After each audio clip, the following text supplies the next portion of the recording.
Welcome to Toy Polloi.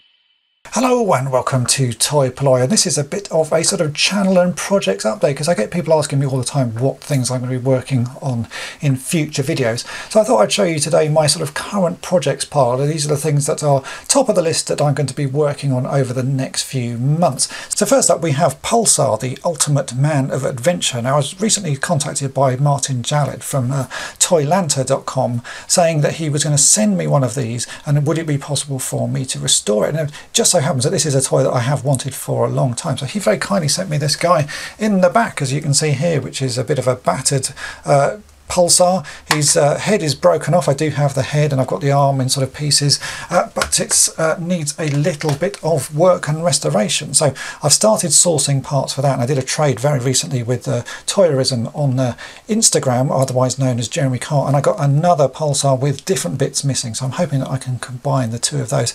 There's still a few pieces I need. The main piece is the jacket, so if anyone has a jacket, a spare jacket for Pulsar, do please get in touch because I'm really looking forward to getting this one restored.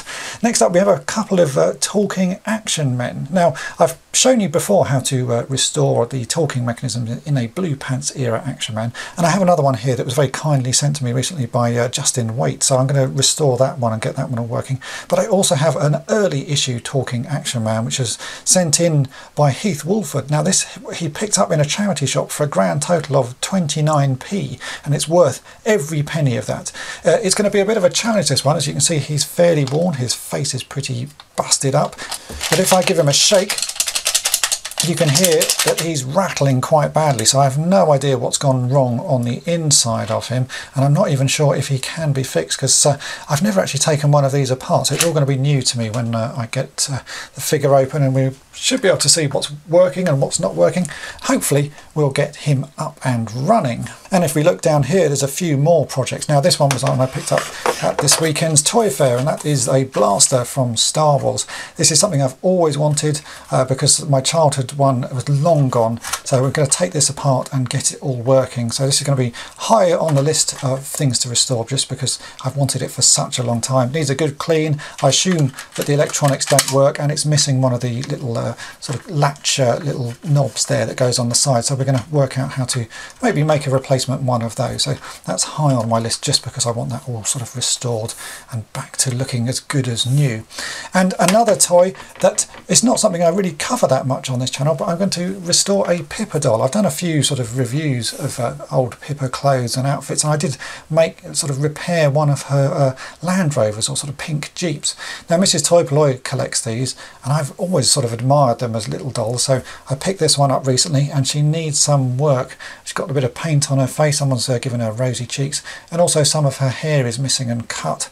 So I'm not sure if I'm actually going to cover fixing this one on the channel because this is my sort of learning doll. I'm going to learn how to redo the hair and sort of fix things, but in future I hope once I've got this one working I will do more videos on restoring dolls like that because they do interest me quite a lot. I've already picked up a few little outfits for her, as you can see here, so that's one that may be done off camera, but she will be covered at some point, I'm sure. Now we move on to a toy line that I get asked about all the time, and that is Action Force and G.I. Joe. Now I don't really collect that many of the toys, but I did have a few as a child, so I picked up recently off eBay this box. Now this contains Zartan and the Swamp Skier, or the broken remains of many Zartans and the skier. As you can see, here's a Zartan missing his little cowl and that, and we've got lots of parts for the Swamp Skier in various states of repair or disrepair.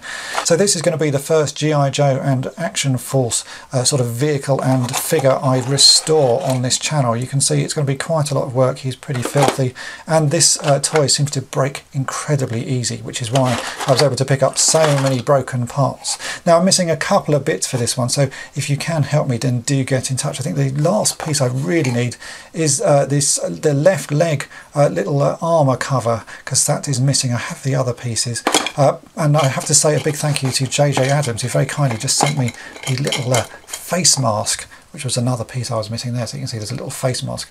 But I'm looking forward to doing this one, and I'm going to be restoring this to make it look like the Action Force version, not the G.I. Joe version. The version that was released here in the UK has different stickers on it. It's the same basic toy but with different stickers. So that is going to be the first G.I. Joe Action Force toy that I ever fix on this channel, and I'm sure it'll be the start of many more. And the final piece on my list is this. Now this is a bag of broken He-Man battle armor figures, and I'm actually going to be doing a custom with this because there isn't a single complete figure here. This is just all loose parts. So there's a reasonable head there and a load of arms and legs. So there is going to be a custom coming along soon where I turn this into something better than a pile of old broken parts, but that's certainly going to be quite an interesting project. So there we go, that is the sort of future few projects that I have lined up. There are other things on the sidelines, but these are the main sort of larger projects. If you'd like me to cover anything else in sort of future videos, then do drop me a line because I'm always open to suggestions, and sometimes toys that I've not heard of are quite interesting for me to fix, like Pulsar. Pulsar is a toy that was only released in the US, so for me finding parts here takes a little while, which is why I did ask if you do have a jacket for him, then do please get in touch because that would really help me a whole load to get that project finished. But so there you go. That is a rundown of the upcoming projects that you'll see on this channel over the coming few months. So thanks for watching. Thanks for watching Toy Polloi. Subscribe for more great videos. You can also follow Toy Polloi on Twitter, Facebook, and Instagram.